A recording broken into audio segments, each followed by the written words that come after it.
Recording content in public is always real funny, but here we go.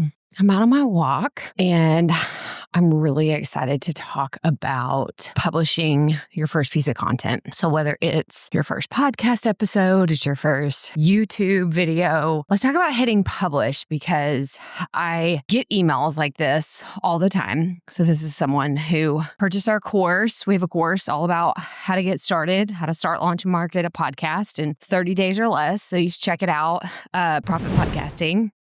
But I get these emails, get these messages. I talk to people at conferences. We have just so many different interactions with people who are terrified to hit publish for one reason or another. Like sometimes it's like, well, it just doesn't feel right. It's not the right time for me. So many different reasons why it's not right. And so I want to talk through some of those today and get into the nitty-gritty of why this might be holding you back too.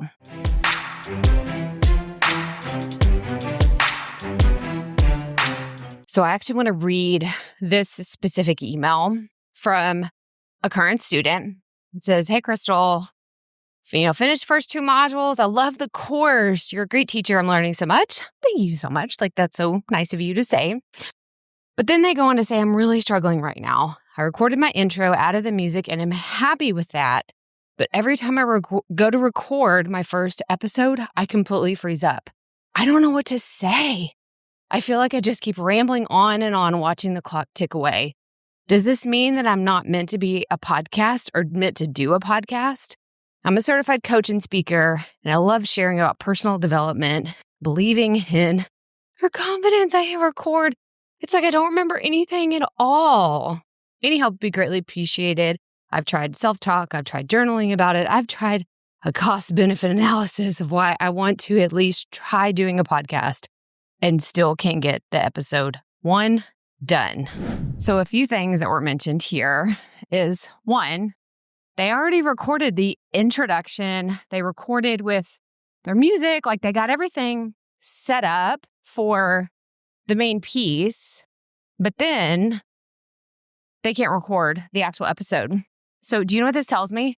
This tells me that tech and equipment, like those aren't the issues that they're struggling with, which is typically what happens with so many podcasters. They get really hung up on the right microphone or the software or the settings. So clearly that's not the issue here. It's the confidence and maybe a little bit of the content. So another thing that I'll see often is when people are like, what am I supposed to say in this very first episode? Do I introduce myself? Do I tell my life story? Do I go into all the details of why this message and this podcast matters to me? And you may not like this answer, but it depends. Everybody's different. Like, I don't teach cookie cutter content strategies. I don't think that every single content creator should be doing the exact same thing. I think that we all have our own unique skill sets, our own abilities, but also our audiences are so different too.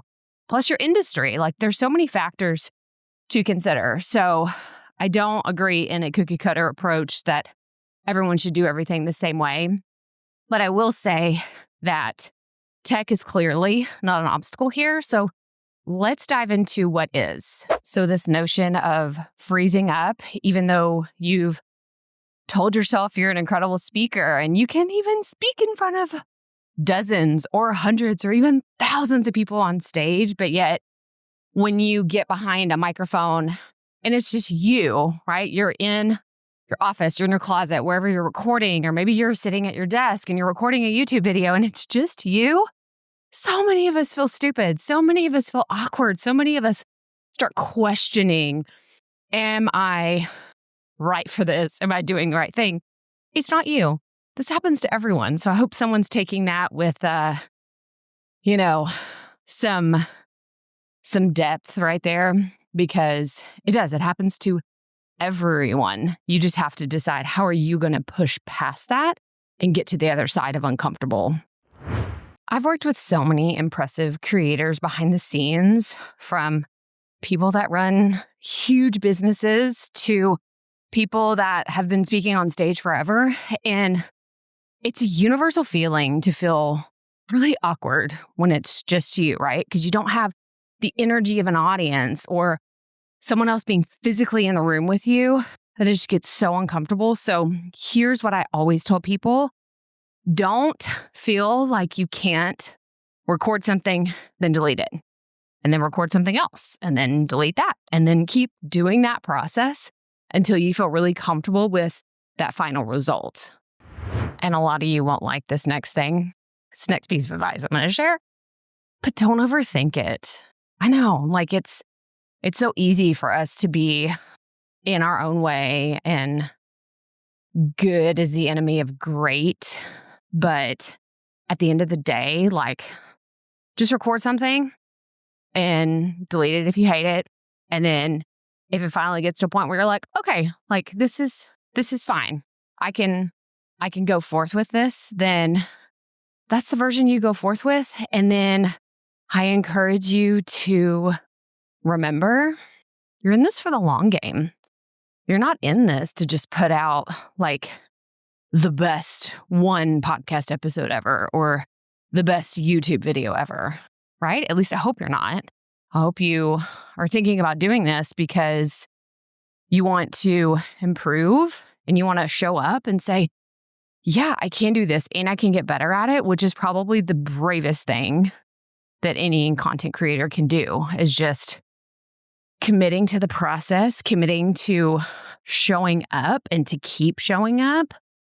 And that's the part of the journey. That's what I love about this, right? We created the Consistent Creators Club all because we wanted a space for you to share that longevity and know that it's about being in it for the long game.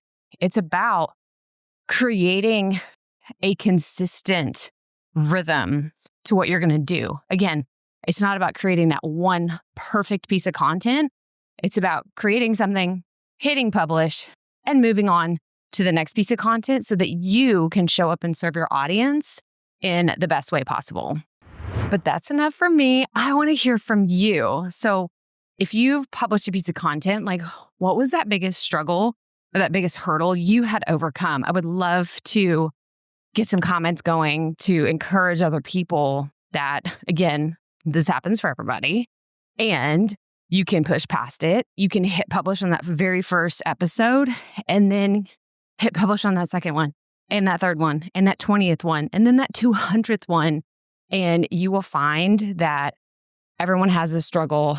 Everyone has a version of that first episode that they're proud of, but they're also like, oh, I did this, but also don't go listen to it. And this happens to so many people. But if you're wondering how to start a podcast, or if you're looking for a community of people to help you stay accountable on this journey, come join us in the Consistent Creators Club or check out Proffitt Podcasting, our podcast course, again, that teaches you how to start, launch, and market your podcast. It has a lot of mindset and editing tricks and planning, and I share all the behind the scenes of our signature method, the Proffitt process, that is really helpful for anyone, no matter the type of content that you're creating. So whether you're a podcaster, a YouTuber, you're just posting on social media, you're creating a newsletter, you will find so many helpful things in our different programs.